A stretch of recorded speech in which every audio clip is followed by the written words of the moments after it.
we're going to be spending, like I made mention, we're going to be spending the next hour here on a little bit of PowerShell being used in the hacking world. And I thought I'd better at least let you know who you're dealing with here. My name is Dwayne Anderson, one of the security consultant and instructors with Mile 2.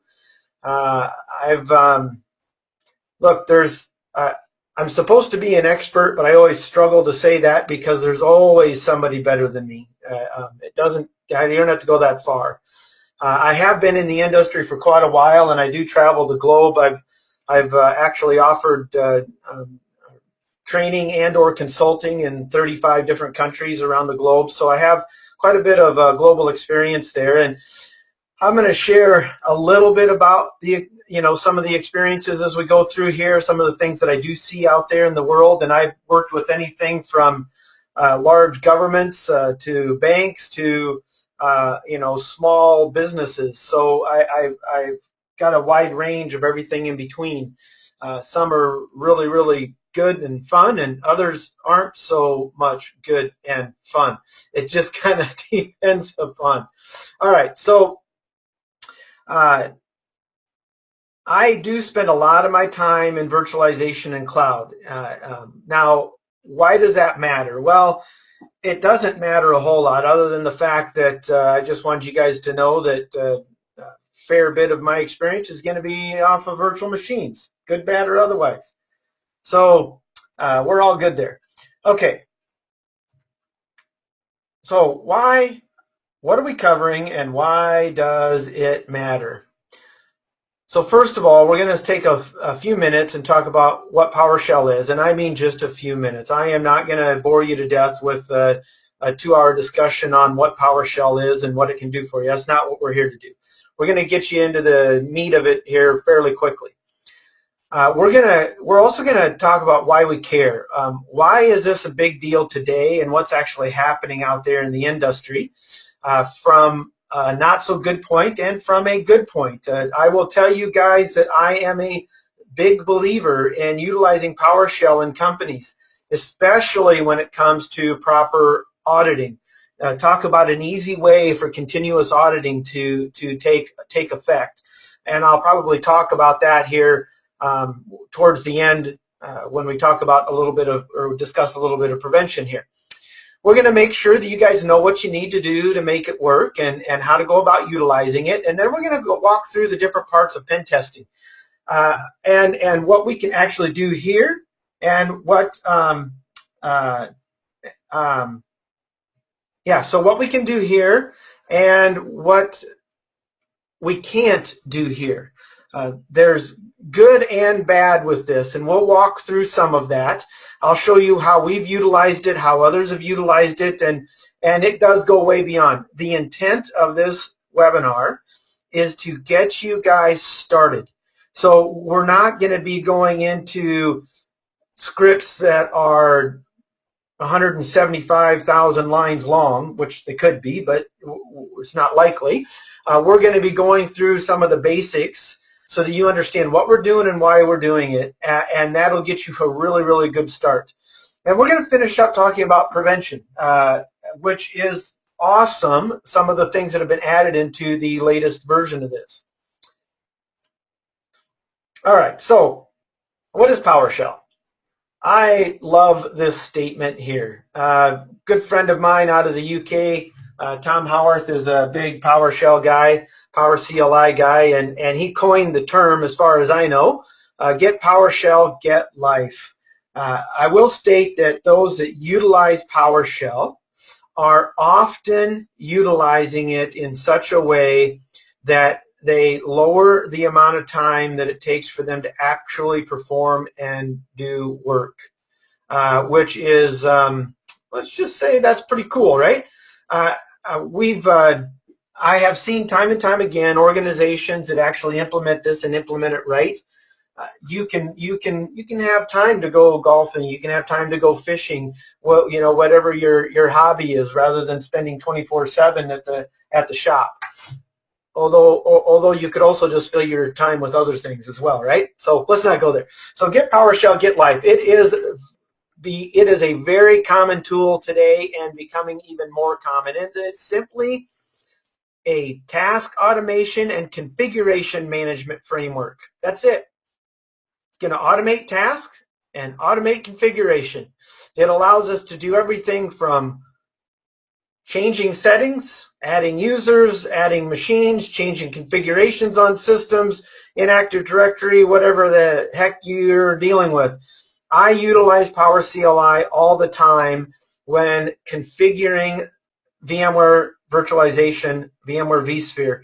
I love that tool. It really saves me a ton of time. I use scripts for many of those components. So this goes way beyond just a Microsoft product. There are a lot of other tools, and it's interesting to take note that this was made open source and cross-platform just last year. So we're going to continue to see this expand, good and bad, right? Continue to see this expand, both good and bad. Okay, so why do we care? I could have went to a lot of different reports. I just decided to grab the Unified Threat Report from Carbon Black. There's a lot of good organizations out there. Carbon Black is one of many. And they had seen in last year, 2016, 38% of the incidents reported by their partners had utilized PowerShell. That is fairly significant. This is not 5%, 10%. We're talking 38% of the reported incidents, so who knows about the unreported, had made use of PowerShell. Very interesting.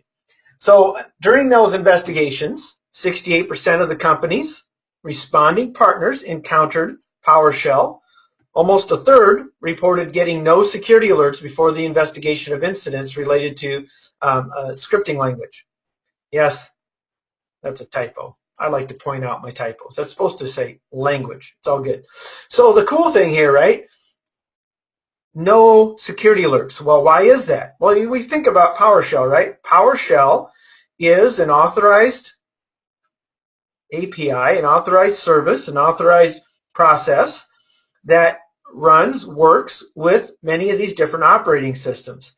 And if an organization is utilizing them, any user on the system can make use of PowerShell in whatever manner is allowed by the organization or the firm. We'll talk about some of the good and bad related to that. So it's not likely you're going to get very many security alerts unless you have a high level of security related to the use of PowerShell, which is not common. Very few people even know some of the new capabilities with PowerShell version 5. So we're getting there, right? We're getting there, but no security alerts, very common. And we're going to walk through just a basic scenario. I'm going to talk about where and what and all that kind of good stuff. So the majority of attacks, 87%, were related to click fraud. Fake antivirus programs and ransomware, but social engineering techniques are still the favorite language. 87% click fraud, social engineering. Geez, you've never heard that before, have you? Nope, something new today, right? I'm just kidding.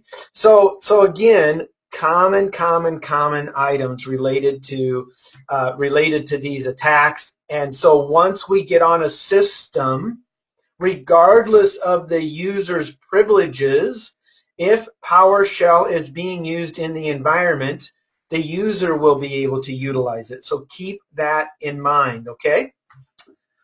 All right, so how do we make it work? First of all, PowerShell is already part of the Windows OS. We're going to be spending our time here. I've got an entire hacking environment set up in our totally awesome cyber range. Okay, I think it's totally awesome. It's a fun place to go to be able to hack and be safe. All of these systems are isolated. They do have internet access, but they're isolated. The only place they go is to the outside world and back in. And then they can, of course, pick on each other all they want. Now, we're going to be spending our time. I've got a Windows 10 VM that we're going to be utilizing. Windows 10 has PowerShell built into it, right? And then I'm actually, to the dismay of one of my colleagues, I'm actually going to be doing a bunch of enumeration information gathering out of this Active Directory that we have set up for most of our classes. Now that's just what we're going to be doing, and then we're going to make use of Kali Linux towards the end if we have time. If not, I'll just walk through exactly what I'm doing. We'll see how the time goes, because I talk a lot. All right, so I'm going to show you guys. We're going to be making use of Windows PowerShell, and you know, I'm going to just click here and just type PowerShell. Now, Windows 10, Windows 8.1 comes with Windows PowerShell, both the 32-bit and the 64-bit, and PowerShell ISE. Now, I like PowerShell ISE only because I can run multiple different programs all in one. I'm not a big guy making use of functions. I'll talk about that later on. You can write your own little program script as a function that you can run from command line, you know, with a dot, backslash, and away you go. I think that's right. I always get the backslash and forward slash mixed up, but you know, once you make a mistake once, you figure it out. So that's where we're going to be spending our time here as we go through this. So it's all built in. That's always good, right? We love the fact that it's built in. You need a user account. Now, one of the things that's a little dangerous about PowerShell, in my opinion, is that you do not have to have administrative rights to make use of PowerShell. A user can make use of PowerShell if it is set up to work. Now, there's going to be restrictions on PowerShell based upon whatever security, if any security mechanisms you have in place, and we'll finish up talking a little bit about them at the end of the session. Now, this is important. So if me as a hacker is going to make use of any scripts, we're going to need to either utilize remote signed or unrestricted. And we'll go through, I've got that in the next slide, but I'm just going to talk a little bit about that. There is, you can allow none, no scripting. You can allow all signed scripts, meaning they're going to be signed based upon a certificate or a signature mechanism that you guys utilize. You can use remote sign, meaning that they can be scripts that are signed by any place that can be verified. Now, that's also dangerous if the systems have internet access, because I can sign my own scripts and have them be validated and verified by my own CA. So as a hacker, that's not a big deal. But I most commonly see companies that are utilizing PowerShell. They utilize the unrestricted scripts, and it's real simple. Individuals that love and use PowerShell are constantly improving the scripts, are constantly changing the scripts, adding new ones. It is a real pain in the backside to go through the signing process on every single little change you make inside of a script. So I don't see it limited very often. I see it unrestricted more often than not. Now, I will tell you that in the banking industry, most banks, not all, but most banks do have them signed, especially when we're getting into specific areas. They will require them to be signed or on specific systems.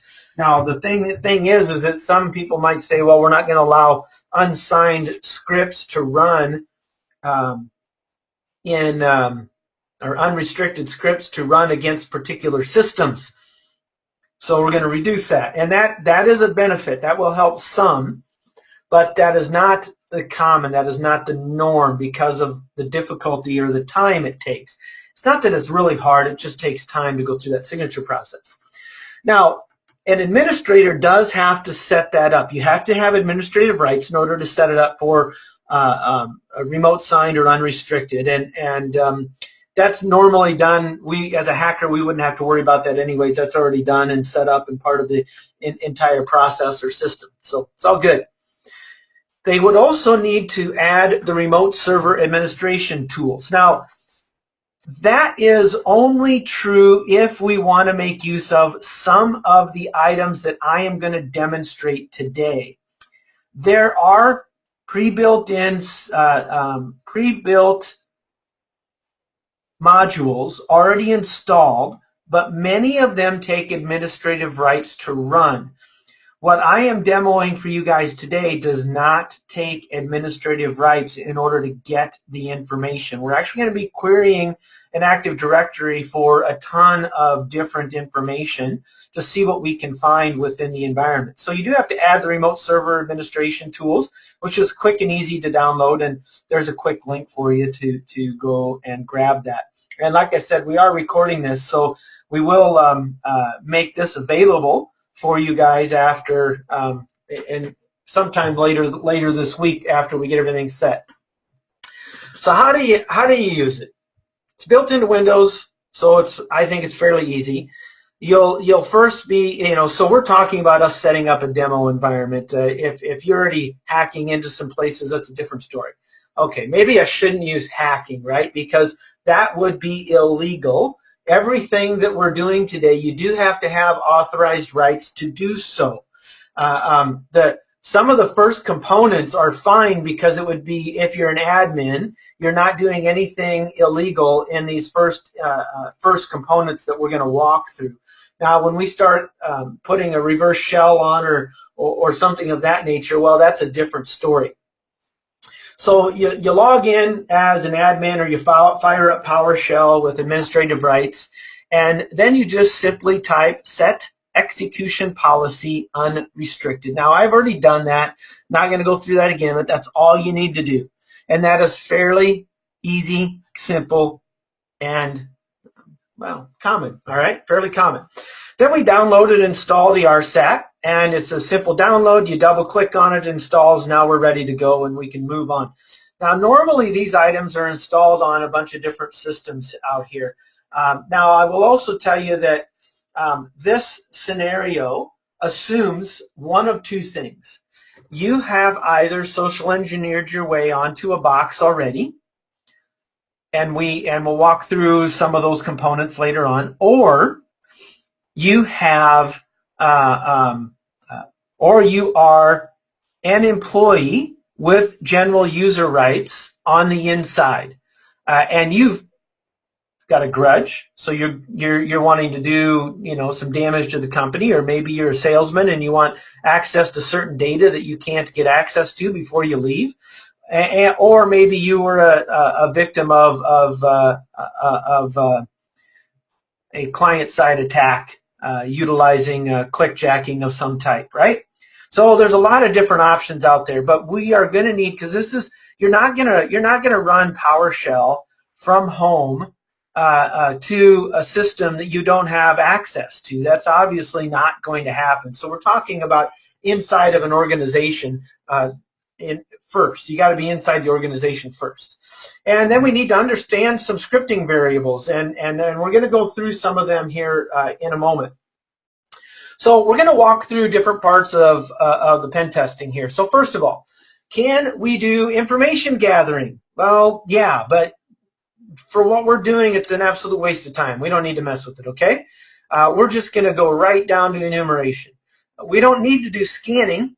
We don't need to reach out and touch the system, because as a general user, you have rights to query Active Directory. And you can query Active Directory for a ton of information. That is what is really cool. So we're going to be spending our time on enumeration. We're going to demo a simple attack that, as an insider, is actually pretty darn easy to do. And we'll discuss leaving a backdoor. If I get to demoing it, we will. Otherwise, I'll at least explain it. And we'll clear some event logs for the fun of it and all that kind of good stuff, right? So, are we having fun yet? So we're going to go through and do some enumeration. Now, first thing we have to understand is get statements. Get is just that. We are asking for information. We are querying something to gain a little bit of information. When it comes to Active Directory, any user can query the AD for said information.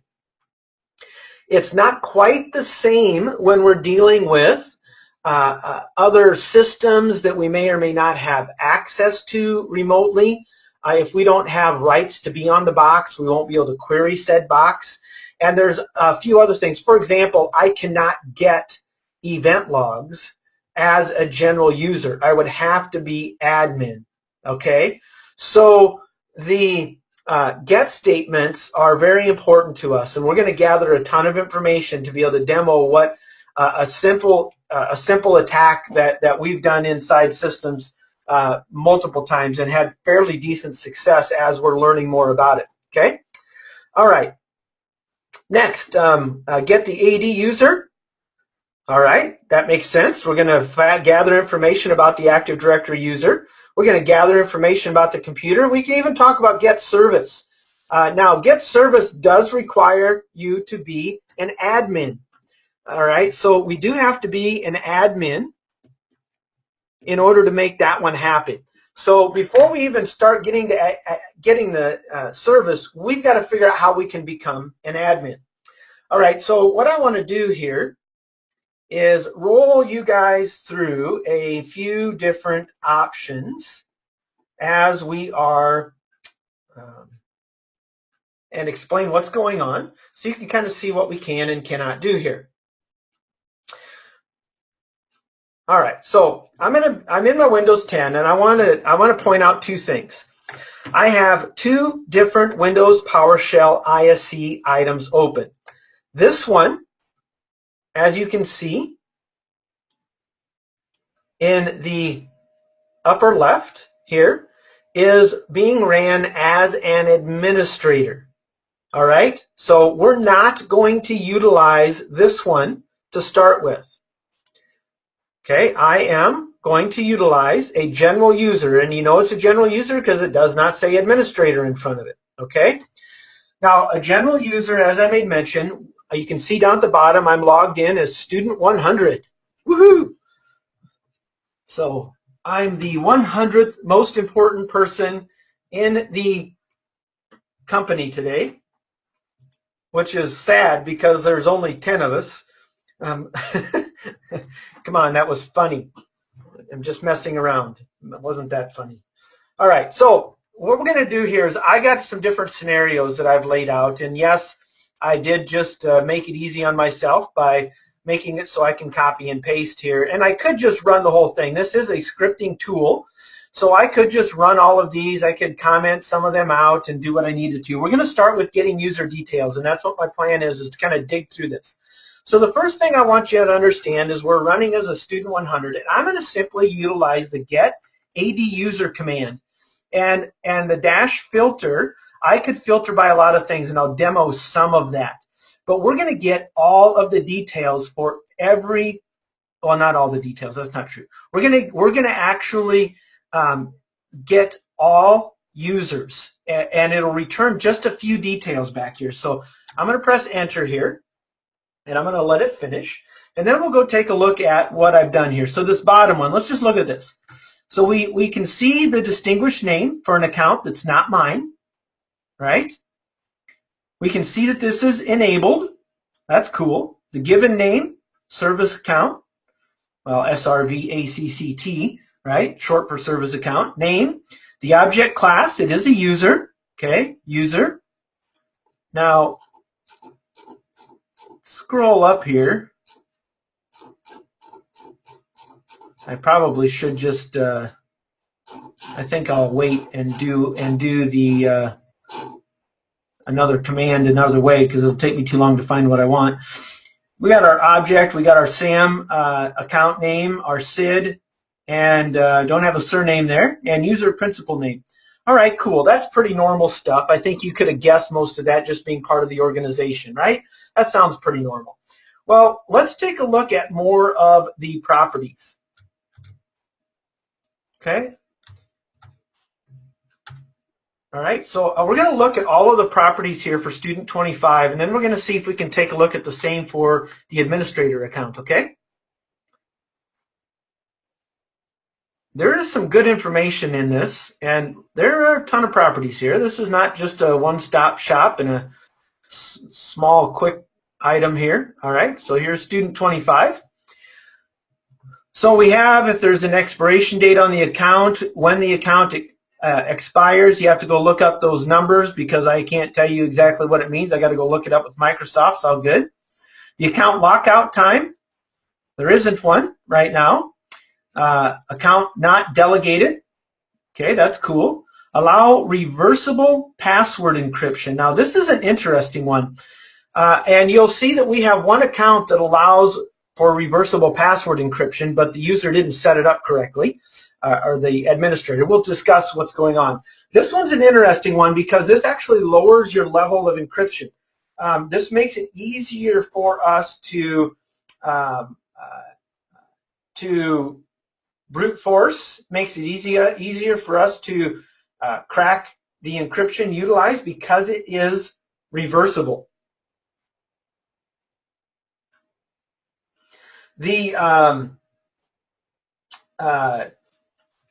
So we like to look for allow reversible password encryption just because it can make it easier. There's also a tool called RVdump that you can download and run that you can actually dump the reversible password encryption in clear text. It's an interesting tool. It's not. I'm not going to tell you it's the easiest thing to work, but it is kind of interesting. All right. So, what else do I want to talk about here? There's a couple of other items. If you have a bad password, bad login count, it'll record those here. Notice here that the user cannot change the password. Well, that's good news for us, right? We don't have to worry about that happening in the future. That's I always like looking for those things. What else might be interesting in here? Display name, all good. Does not require pre-authorization. Well, that's bad. They do require pre-authorization. That'd be kind of nice to know if there was an account that did not require pre-authorization. There's a couple of other items I was going to point out here if I get down to them. Whether or not they're locked out. Oh, that's good. They're not locked out. Last log off, bad password attempt. Last bad password attempt, at least it records those things. It's kind of interesting. MNS log on account. Not a big deal there. Let's see, what else did I want to talk about? I know there was something else that I wanted to point out. And it might come to me as I look down through here. Password's not expired, that's good. Last set, never expires is true. Password not required, I always like to look for those. In this case, that is false. I'd like that to be true, but that's not the case. All right, so let me see. Is there anything else here that I want? Just kind of looking down through these, you can see there's a lot of information here. Whether or not it's trusted for delegation, trusted to auth for delegation, so not happening there. All right, I guess we're going to be good enough. So there's a lot of information here. So what I'm going to do now is we're going to roll through. Let's just do a quick up arrow here. And let's, instead of student 25, let's see if we can get that same information for administrator. All right, well, that's good to know.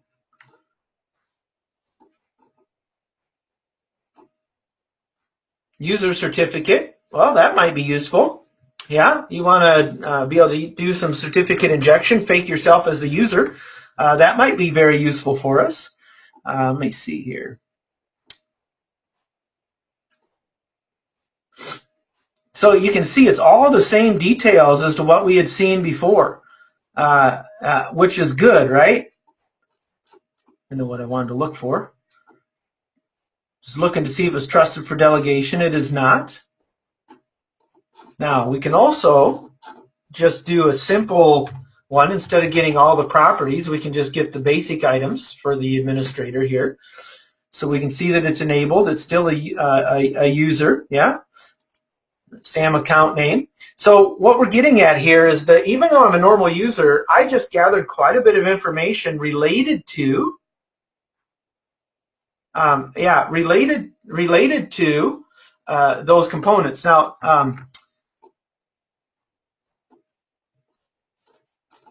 yeah, that's a good example as well.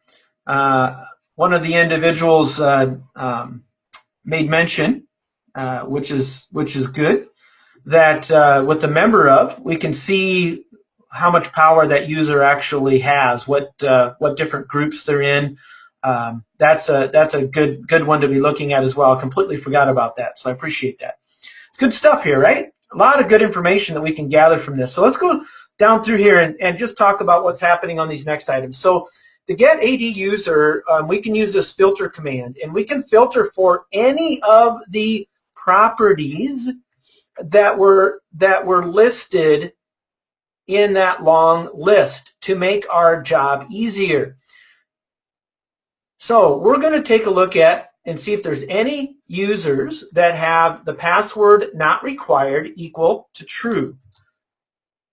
Well, if there was one, that might be kind of nice, right? Oh, we got one. And of course, it's the guest account, and it is not enabled. So that's going to be a waste, right? But boy, that would have been awesome if we would have found someone that said password not required. We started thinking about different services that some companies have running, and the different service accounts. There are organizations that have service accounts that do not require a password due to the particular application that they have running. Usually they're a little older in nature, but it is the case and could possibly be the case. So we do want to look for that, and look how hard it was for me as a normal user to go find that particular system. And of course we don't know what they're a member of, what kind of power they have. Of course we can see that one here, but you start thinking through the enumeration process here. We've got a lot of items here. Now we can also do just the opposite here. We can actually look at a particular user and validate its property to take a good look at that particular user. So what happens is when you run this particular command, we're going to get all of the normal items that we gather when you do a standard get AD user, but we're also going to add the property password not required. So notice it did come back, distinguished name, given name, all that stuff, but it also included the password not required set to true. But sadly, like I said, this one is enabled to be false. Well, I made mention that, about this filtering. I made mention about the allow reversible password encryption. So let's go ahead and do a filter for that, shall we? I'm glad you guys are saying, yeah, Dwayne, let's do that. Let's test that. All right, so here you go. We just did a allow reversible password encryption, and there was one user, that service account, that has that actually set to true.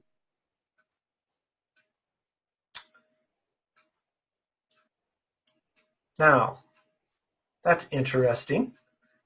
Usually, I just did a filter for it. Sorry, I did a filter for it. I was thinking about this bottom one here when it would actually pop that up. So that account must have the allow, because that's all we did is filter for it. So now I'm going to validate it utilizing this other one where we're actually searching for that particular property, and that's at the top, and that's set to true. So that's interesting, which means that this could be weaker authentication. Now, in order to verify or validate that, let's go see what the domain password policy is, and then I'll explain some of the various components here related to it. I'm just going to do a quick get domain password policy. Now, I want you to keep in mind that if there was more than one domain, we can connect to and provide specific domains in here. We only have one domain set up, so we're sticking with that one and utilizing it. But if there was more than one group, if you have custom password policies on particular groups, we can query that as well. That's not set up in this environment, so that's why we're sticking with what we have here. Okay, so we can see the complexity is enabled. Well, that's good news. The distinguished name, MWHA.local, that stands for Midwest Housing Association. Woohoo! All right. Lockout duration and observation window is 30 minutes. Now look at this one though. This is interesting. The lockout threshold. This is the default setting for Windows.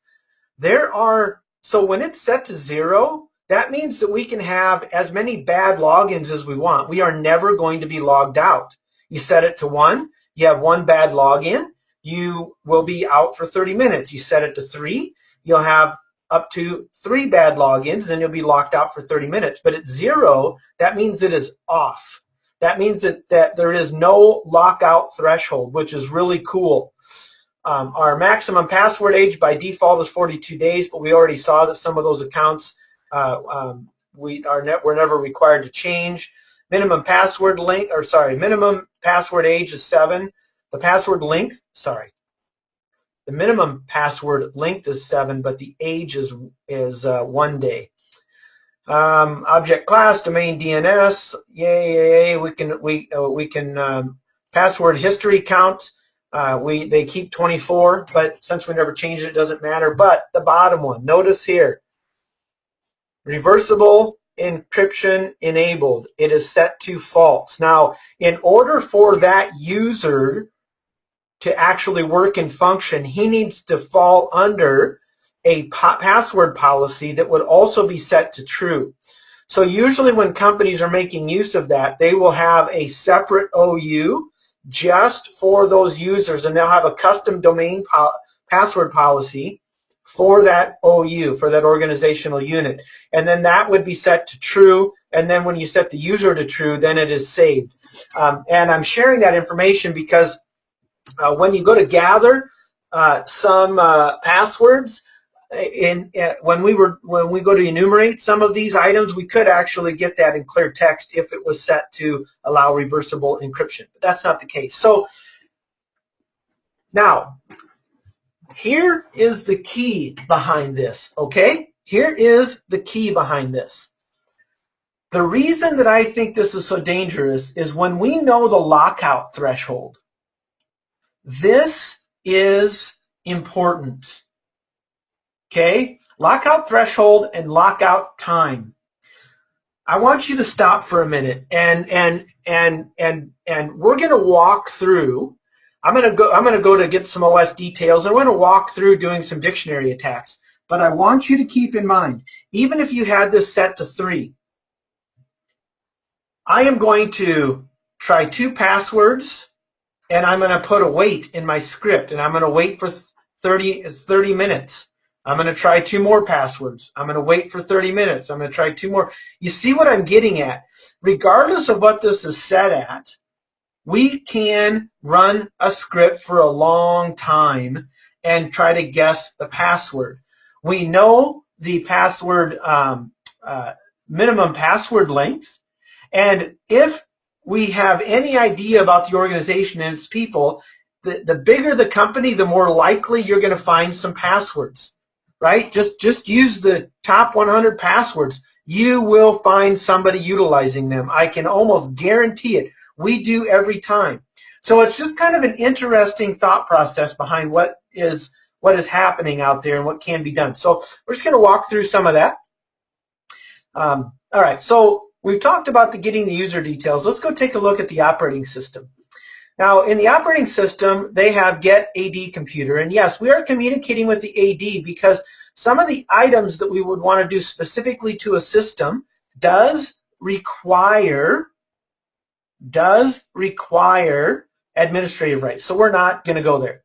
So let's take a look at get AD computer with our filter asterisk, just like we had done before. So there's a ton of computers in here. We'll just look at this bottom one because it's easy. All right, so we got the distinguished name. It is enabled. The host name. It is a computer. Nothing special there. Let's go see what else we can find out. So let's take any of these systems. I don't know what system I want. Let's do VRA-1, shall we?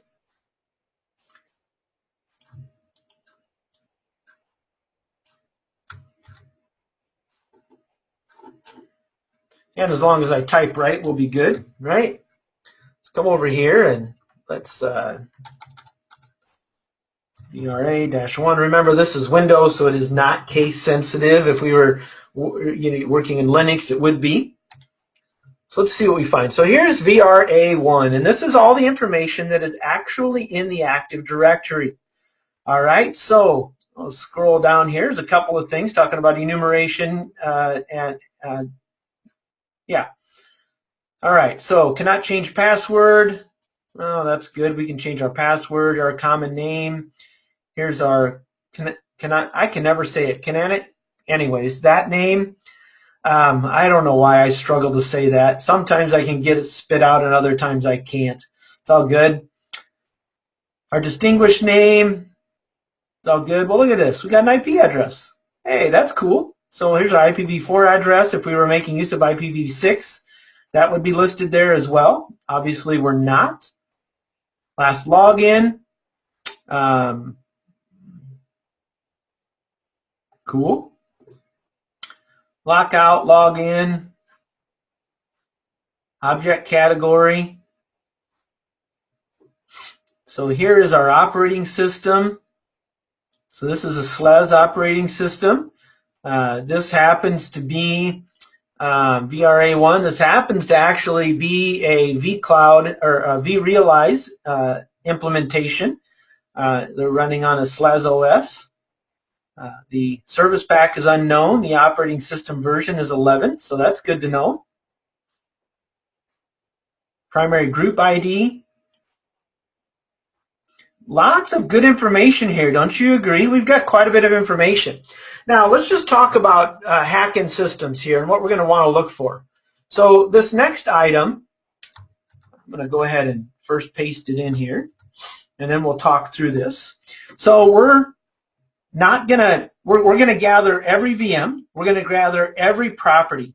And then we're going to list this in a format. So that's a pipe command. We're going to pipe it to a format table. And we're pulling out the name, operating system service pack, and operating system version. And that is what we're going to take a look at. Scroll over here.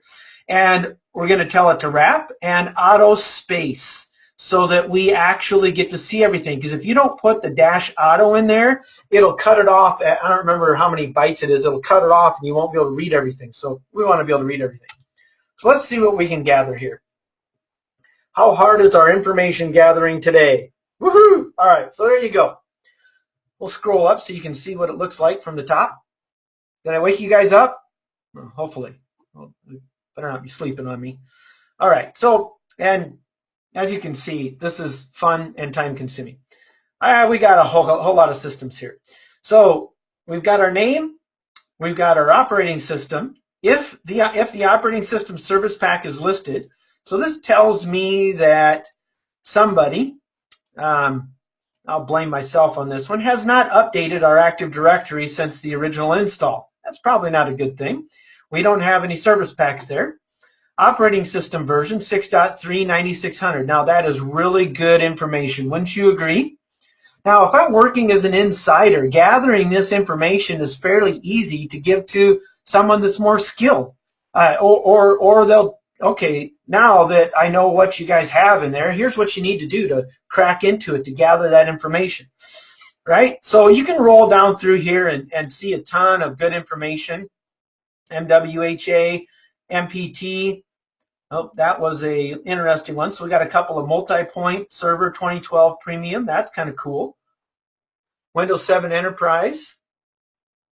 Couple of SLES, there's some unknowns, so they couldn't, the ESXi hosts don't register the proper information, but that's interesting because it does say likewise open 6.2. Now that is interesting. So because I'm a virtualization guy, I know that that means that this is version 6 update 2 that's installed on that particular ESXi host. So that's kind of cool. So even though it doesn't tell me, I just did some enumeration there, and I could go gather more information if I needed to. So you scroll down through and see all this. Now that's kind of cool.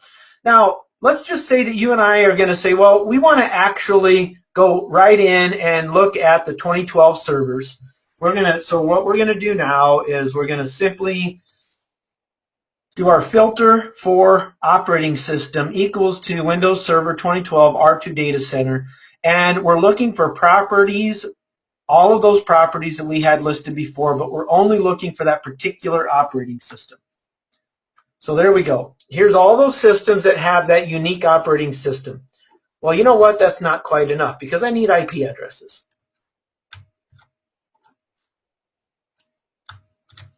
So let's just run another command. Here we go. Now is all the VMs, boom, away you go. Now, we can easily pipe this out.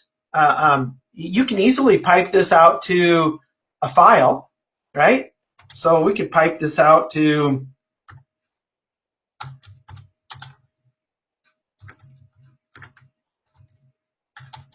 systems.txt. I could also use, I think I'm going to go with CSV. There we go. And you'll see here that I got to go back to this one. Now I've got a systems.csv file. Now I don't have Excel or any other type of spreadsheet installed here, but I could open in Word, and away we go. So you can see we can pipe that stuff out pretty easily as well. All right. So we got all of our operating systems. We kind of know where we want to go, but we're just a general user, and we need an administrator account now. And we can't run our get service command. We can't clear our logs because we don't have admin rights. So we're going to walk through a common method that's utilized for guessing passwords. Yeah, you got to love that, right? Okay, so I'm a general user. Keep that in mind. We have gathered all of this information from AD as a general user. Now, I do have a password file here that's just got 4 passwords in it. We could make this huge. Look, I don't want to spend hours going through this. You don't either. We can demonstrate what we're trying to do here. Okay, so what we're going to do is I've created a script. Now, the first thing I want to do is make sure that my users file is deleted. I'm going to delete this users file here, okay? All right, we'll come back to it, I promise. We're going to get the AD user, just like we had done before, -filter, asterisk, and we're going to select the name, and that's it. And we're going to pipe that into a user's text file. Now, I could do all this together, but I'll explain why I'm doing that here. Part of the reasons why I'm doing that is because I didn't want to write a script that would remove the first 3 lines. I don't want to see the errors related to this. So I'm going to delete those. And now I have just the usernames and the entire list of those usernames that are in our AD. So we'll save that. Away we go. Okay. Now we're going to come back here to our script. So I am defining the domain because we did already gather that information. So this first part is defining the domain. And next we're going to do a simple for each statement. So when you do need to at least get somewhat familiar with PowerShell. I am by no means some crazy expert. I go to others to help with this. I will tell you that if I can figure this stuff out, you can figure it out. It is not that hard to do. And what's happening is it's going to read the users.txt file. So the /users.txt. Now, I did not have to put a folder in it because I am already in the users student 100 directory. And in that directory contains my users text file, right? So we're going to look at that content. So it's going to look at every single item, and for every user, $user, in get contact, in that file, we are going to do the rest. So if there's 2 users, it's going to do this on 2 of them. If there's 100, it's going to do it on 100. If there are 2,544, it's going to perform it on 2,544. And next we are changing the user account. We're going to provide the variable $UN. What we're doing is we're making sure there is no spaces in the username. Remember, if it pulled in a space, made him, which I'm sure it did, if it pulled in a space after any of those names, that would error out when we go to do our password guessing, right? Our dictionary attack. So what we're doing is we're making sure that username has no spaces in it. So we're replacing the space with nothing. So we're just removing the space in the username, which we need to do. And then we're just going to print out on our screen that username so we can see who we're attacking. And then we're doing another for each statement. And you got to make sure you have these brackets before and after. And before and after, they got to be in there, otherwise it's not going to work very well. All right, so in this for each statement, now we are going to look at every password. So if we had 5,277 passwords in our password file, it would run through this for each statement for every user 5,277 times. And fortunately, there's no lockout on the users. So we don't even have to worry about time. We don't have to put a wait statement in here. Because normally we would do this twice, and then we would wait. So for every 3 times, for every third time, we would put a wait statement in here, and you can do a counter and set that up. It's not hard to do. It's another fairly simple process. All right. Now, this next items here, you would end up having, like me, I'm not an avid PowerShell user. I had to go look these items up in order to, when we first started doing this, I didn't know what any of this stuff was. I had to go look it up. So I'm doing the exact same thing with the password, making sure there's no spaces in there on every single one of them. And then we are defining the system directory service account management context type as domain. We're going to be utilizing the domain for our account management context type. And then we're creating a new object within our Active Directory under account management, and we're utilizing a principal context format. Now, I'm not going to sit here and try to tell you all of the details, what's actually happening here. In the end, we're attempting to create a new object within our AD. Now, we're not going to actually finalize the creation of that, because before we actually finish the creation of the principal context, we're validating the passwords, but then we never actually create the new object. However, this is going to have a ton of logging if set up correctly. So I'm going to show you a secondary method utilizing some executables that are built into PowerShell that do not log near as many details and are easier to bypass loggers. All right, so hide yourself.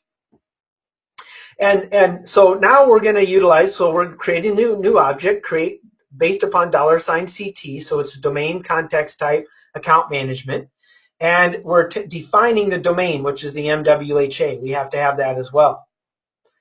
And then if and only if this equals true, so you're going to run the $PC, yada, yada, yada, and which is going to be either a true or false. So the username and password is either going to be valid or it's not. And what I've done is I've created a simple if statement. If it's true, tell me it's true. Otherwise, don't do anything. That's all that I'm doing here, all right? So you got all that, right? Let's see what happens. And of course, we know what we're doing because we have it in our account, but just to show you here. So, woohoo, we're testing every single account with all of the passwords in our password file, and only those accounts that have the password, that we have the correct password, does it respond. So now we know all of the different accounts and the user accounts and passwords. And one of the ones that's interesting is this one here, the administrator account. We now know the admin account. Woohoo! Yes, this is a it's a pen testing environment, so of course it's an easy password. All I'm getting at is that if you know your people well enough, you can build a good dictionary file. There's a lot of good dictionary files out there. When you run this in an environment, it is very likely you're going to find some account passwords. Not all. Of course, you're not going to find all. You'll find some. The larger the environment, the more passwords you'll find. It's really interesting how positive this can work. And I just did all of this as a normal user. Now, isn't that cool? Woohoo! Now, and if you're not logging or monitoring everything that's going on within PowerShell, monitoring for that, you're not going to even know this is happening. All right, now another script for guessing passwords is utilizing the DS query, a domain services query executable that is built into PowerShell, built into the operating system, comes with the RSAT commands. And this is a slightly different way of gathering the information from Active Directory. These executables are designed specifically to do a ton of different information for us related to gathering, changing, editing, whatever it is we want to do within AD. Now, this was actually designed before the AD commands I just demonstrated. Administrators have been utilizing these for quite some time. Now, we can do the same thing here on this DS query, outputting it to user.txt.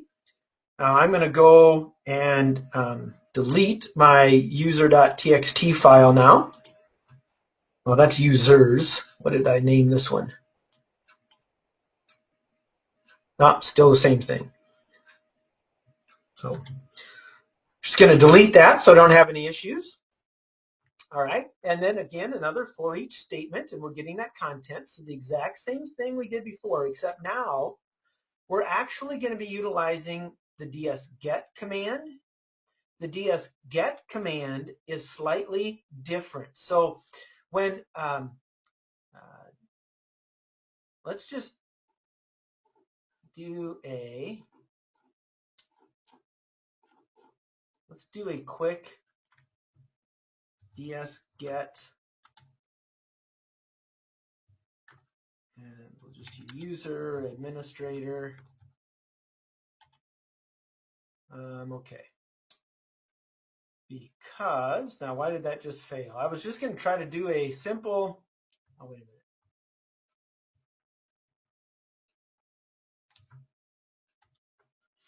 Still. Well, I don't have something quite right here.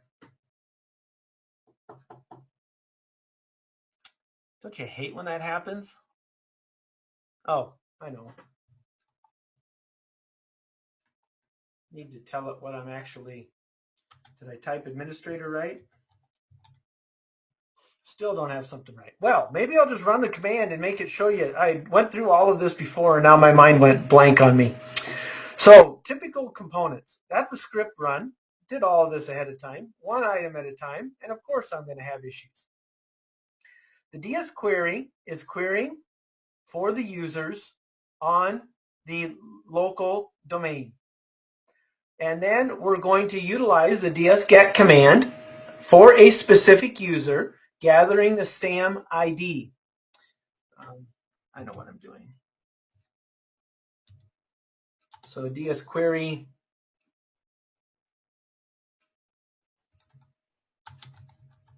well, let's just do it this way.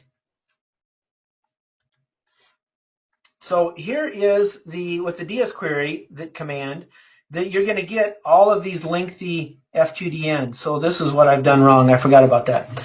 So these are your domain names that are built into the environment. And ds-get is actually going to. So now if I do the, and that's what I was doing wrong. It doesn't. You have to have that name in order to make it work. Okay.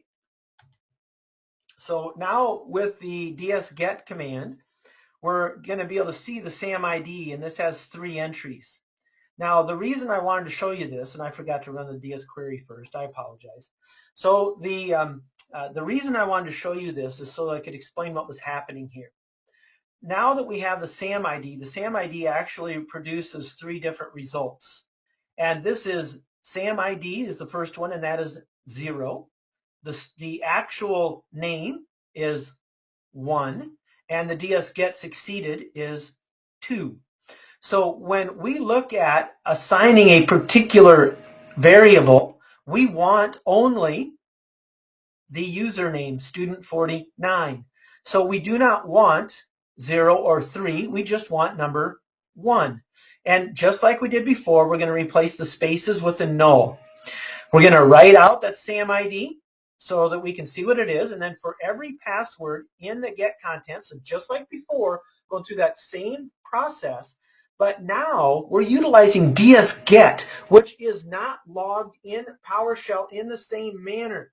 This is a different component. We're not trying to add any new objects. We're simply getting the user items and validating and verifying that they are who they are. Now what happens is that we're just going to null this out, so it's not going to produce any information, but we're going to be able to utilize the final code, which could be like an error code, the null code, true or false. And anything that produces a true, the $? is going to write out and give us the information. This is just a slightly different way of producing the exact same stuff. So here we go. And now it's testing. In this case, it tells us every account. Those that we guessed, it produces the password, and those that we didn't, it doesn't produce the password. Exact same manner, a little bit more stealthy than what we had before. Kind of cool, right? Yeah, woohoo! So here we are hacking away. Now, it's already past my hour. So what are we going to do here? Well, I'm going to show you a couple of different commands. First of all, getting OS details. Can we, now that we know administrative accounts, of course we can get services of any system that's actually up and running, right?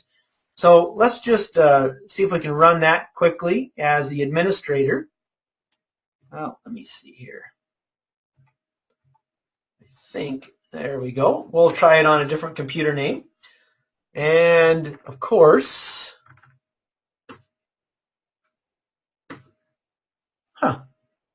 well, that's interesting. That computer might not. I just ran this. Not kidding. I just ran this a few hours ago to gather those services as administrators. So that's interesting that we don't have that information.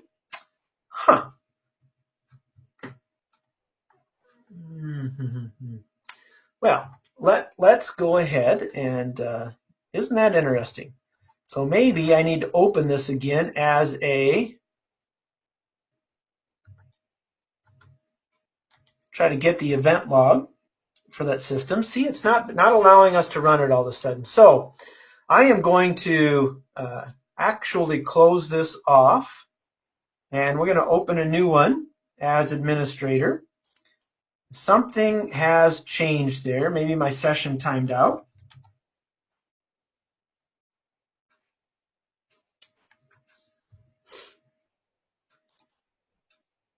So we'll go ahead and do that, because remember, we do know the administrative username and password.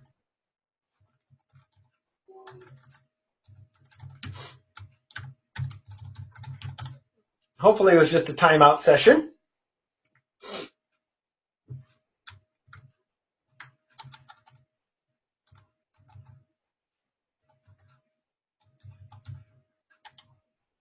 There we go. It was just a timeout issue.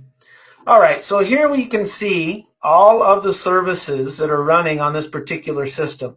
Now, I just wanted to show you that now that we have that, boom, we can get that information. We're querying directly that particular VM.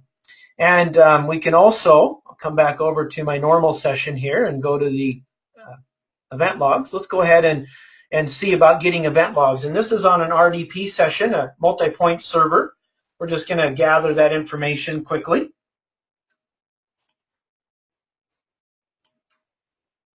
All right. And we're looking at the newest 10. So here's the newest 10 security logs that have been in there in that particular time. So we take a look at at the time frame here, June 27th, 10:04, 10:04, 10:03. So we've got that understanding. Now we're going to actually pull back and grab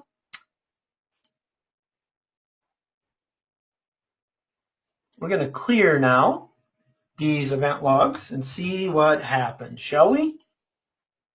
Hiding our tracks. Gotta love that, right? All right, so it says that it finished because there was no errors. So let's see about getting those. Wow, look at that, 10:06 instead of 10:04. So you start seeing, okay, those quite interesting. Now we only have, and if an account was logged off, logged in. So we can see that things have changed a little bit here, and the only logs on there are the latest, newest logs related to what we had just performed here. So, and we could go back and mess around with that. All I'm saying is that this allows us to do it because we're administrators. We had to get to an administrative session. Now, I don't have time to show you everything here, but I do want to walk through setting up a persistent backdoor. So enumeration, not a problem. We're doing all kinds of fun getting usernames and passwords without getting caught. Now, leaving a backdoor, built into Kali is a little known set of tools called PowerSploit. And what PowerSploit allows us to do, now we do have to have access to a system. And here's what I want you guys to be thinking about. So when we find user accounts associated with particular systems that have RDP enabled on them, now we can RDP to that system. Usually that's a concern. We RDP to that system, and now once on that system, we can set up a permanent or persistent backdoor via PowerShell. Now, what we're trying to do here is leverage an unauthorized user of PowerShell to inject in memory a backdoor attempting to bypass antivirus. Now, I'm going to show you guys the PowerSploit. PowerSploit is available in GitHub from PowerShell Mafia. They have antivirus bypass, code execution, exfiltration, setting up persistent systems. In other words, what will happen is you can actually migrate to a service that runs all the time and embed a DLL that will run with that service every time the system's either logged on to or turned on. So we get that particular component. Sometimes we can escalate our privileges there as well, and there's some additional reconnaissance that can be done. This is a really nice tool, and maybe in my next session, well, we do this actually in our class. So I was going to say maybe in the next session, but I'm planning on doing something else for the next session. But it's some good stuff here, and it's not hard to do. You use MSF Venom from Metasploit to create your package, upload it, download anything you need in memory. So we're running in memory, which can bypass antivirus. And we actually do antivirus bypass in our course, but I think in our next session, next month, we'll actually be doing an antivirus bypass session. So that's what we're going to try to do in our next session. We don't have the date or time yet. I'll get to that in a moment. Just be thinking, antivirus bypass is what's coming up. All right, so PowerShell Mafia with PowerSploit, some good stuff. All right, so how do we did the covering tracks here. Prevention. Sign all your scripts with X509 certificates and set the execution policy to all signed. That will prevent most of this from happening. They would have to be able to sign with your same certificates in order to run. That's going to be much more difficult to do. Only have the remote administration tools on your Bastion host. Only set it up on the systems that need it, period. Now, PowerShell version 5 has the ability to do script block logging. We can have system-wide transcripts. Any PowerShell scripts, single codes that's ran will those transcripts will be logged, every single one of them. So everything I did, even though I was an authorized user, would be logged so we can easily track down what the heck was going on. That's good.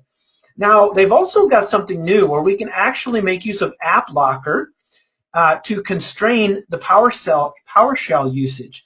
Now, this goes in even greater detail than utilizing signed scripts. That is a fairly new system as well, which is quite good. So here you go. Those of you that stayed on to the bitter end. Our next webinar, we're gonna be doing antivirus bypass.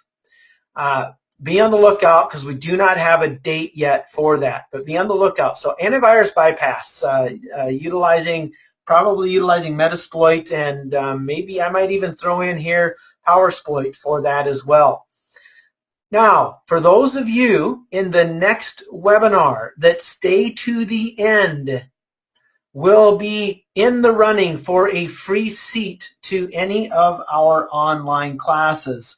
Whether it's a pen testing class, a cloud security class, a virtualization security class, information security class, whatever it is you desire, that's the way it's going to be. So share with your friends, or maybe you don't share with your friends. Maybe don't share with anybody to keep your numbers down, or you tell your friends about it and tell them if they win they have to give it to you because you shared the information with them. All right, so we do have some upcoming CPTE classes as well. Lots of good information out here. And for those of you that might be interested, you can go to the Mile2 website for our pen testing engineer outline. Lots of good information here, what we do, what we don't do. Our public schedule, so these are the classes you'd be in the running for, online classes you'd be in the running for if you attend that next webinar. And so you just go to mile2.com/schedule and away you go here. And be on the lookout, the mile2.com/schedule/events. This is where you will find out about our next webinar. We will post that probably with sometime in the next week related to when the next webinar is going to be, and that's going to be on bypassing antivirus. So be aware of that. That's where you go to view that, mile2.com/schedule/events. And if you're already on our email list, you'll receive that information as well. Remember, in the hands-on classes, we endeavor to spend a lot of time with hands-on. You can't get good with penetration testing with security without doing the hands-on. I just went and showed you all of these little links here. So there they are for you guys. I want to say thank you for your time today. I appreciated it. This is recorded, so everything that we've done will be available via our website and or YouTube at a later time so that you can go through, practice, spend time, get good at enumeration with PowerShell as a general user. See how many of your, if you're an administrator, see how many